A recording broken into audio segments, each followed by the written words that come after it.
In a little over a month, Dr. Chuck Preston will retire after 10 years as coroner in St. Tammany Parish. It's an important government office in the fastest growing area of the state. You know, when people think of the coroner's office, they think about death investigation. But we are so much more than just death investigation. A key part of the coroner's office is the sexual assault nurse examiner program, and St. Tammany's SANE program is in charge of the state's sexual assault response team handling investigations over a 5-parish area. That's when I stepped forward and volunteered St. Tammany Parish to be the lead entity, because we were the only parish that really had this infrastructure already in place. On March 25th, Dr. Christopher Tape takes over for Preston as the coroner. But who is Topher Tape? He ran unopposed last fall and didn't have to campaign. According to a website he put together when he joined the coroner's office as a forensic pathologist last spring, Tape is an avid outdoorsman from Los Alamos, New Mexico. He says he's an expert in his field who's done over 4,000 autopsies. He ran his own private forensic lab in Lafayette before moving to St. Tammany. But according to public court records, this is also Topher Tape. Arrested in New Mexico in 2001 and charged with 6 counts of child sexual abuse against a 7-year-old girl. And less than 2 years ago, paying a civil settlement to a young female employee at his lab in Lafayette after being accused of unwanted sexual advances, according to court records.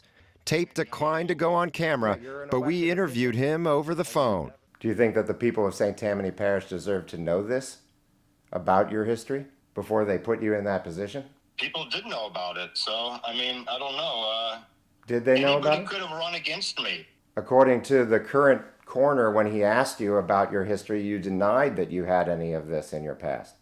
He never asked me. Preston admits he never did a criminal background check before hiring Tape. He had made an allusion that he had been involved in a court process earlier in his life, but that involved something when he was in college and that he had been exonerated for that. Because it's a false accusation. Well, the record that It's not molestation.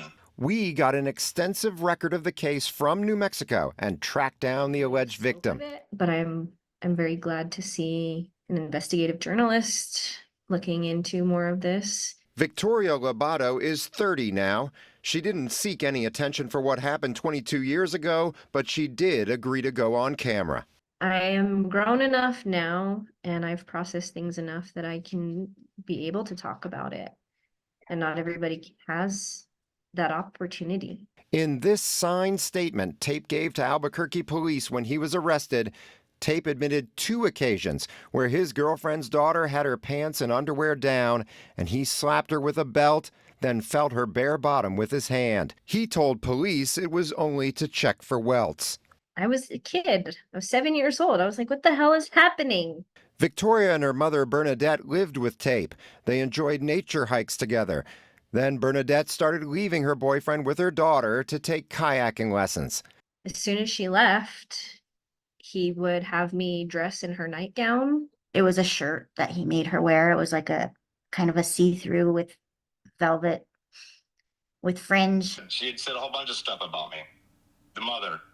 I know, but you yourself said to the police that you did that to Victoria Lobato.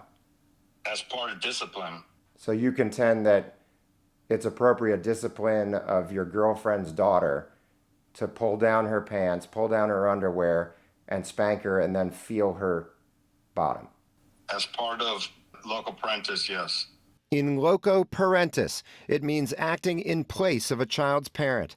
Tape told police Bernadette gave him the okay to discipline her daughter and said she also spanked her with a belt on her bare bottom. I don't believe I ever spanked her at that age. Court records show an Albuquerque police detective testified to the grand jury that Tape also kept a shed full of fetish pornography magazines and videos that, quote, depict young teenage girls in pornographic photos and contain the same type of positions that Victoria had been put in.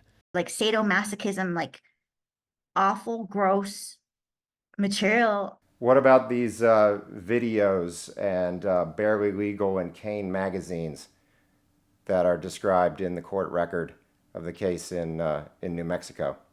Well, it's legal adult pornography that was in my locked shed that was brought out without any court warrant.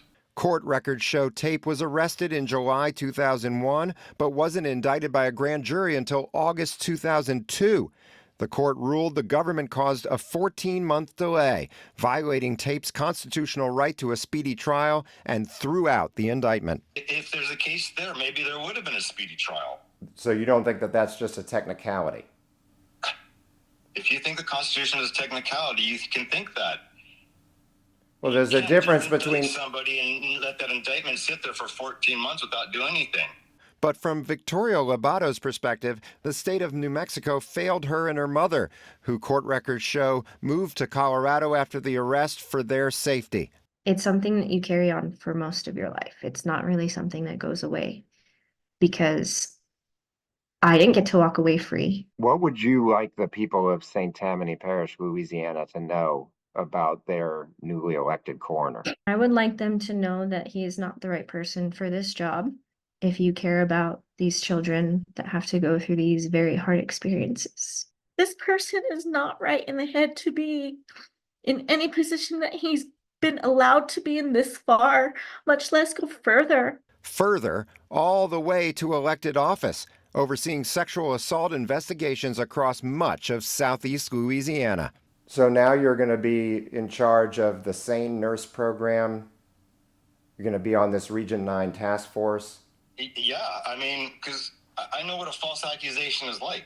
But can you be fair to victims if you believe that it's inappropriate for them to know about this accusation against you?